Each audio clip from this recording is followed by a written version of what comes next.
Okay, so what about the contribution of women in science in general in the past? Well, if we look at this slide here, this shows the percentage of degrees awarded to women in certain key professions over the last 50 years. Now, obviously, there's a major upward trend, especially since the 1970s. And this in part reflects some of the social and political changes happening at the time. So we can see that, for example, for 2001 and 2002, that women were very much in the majority when it came to degrees in veterinary science and pharmacy. Just over 70% in veterinary science and just under 70% in pharmacy. But as you can see from the curves on the graph here, this hasn't always been the case.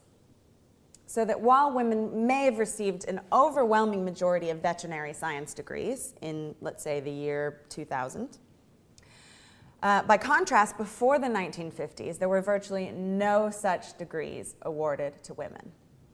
And then in the early 1970s, you have a radical shift with a huge number of degrees awarded to women in pretty much all subjects, in fact. That increase isn't universal.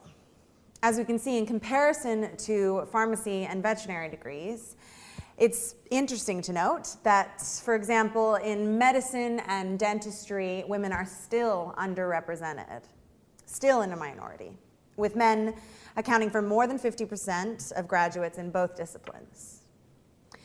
So let's just quickly recap on the main figures again.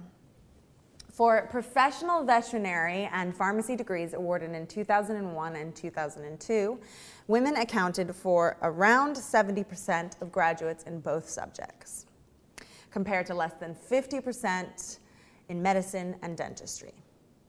And almost no veterinary degrees were awarded before the 1950s. Okay, now, just for comparison,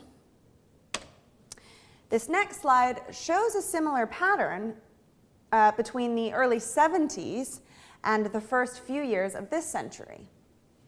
And there's a clear relationship, I think, between subject discipline and the relative percentage of men and women being awarded degrees.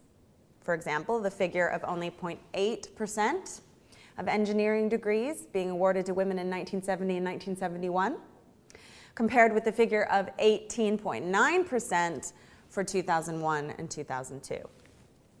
Now, although this is clearly a significant increase, male graduates still outnumbered women by a wide margin. It's clear that only in the biological sciences and health sciences were women graduates in the majority in 2001 and 2002. 60.8% and 85.5%, respectively. So it is hardly surprising then that prior to the 1970s, the contribution of female scientists in many fields appears to have been quite limited.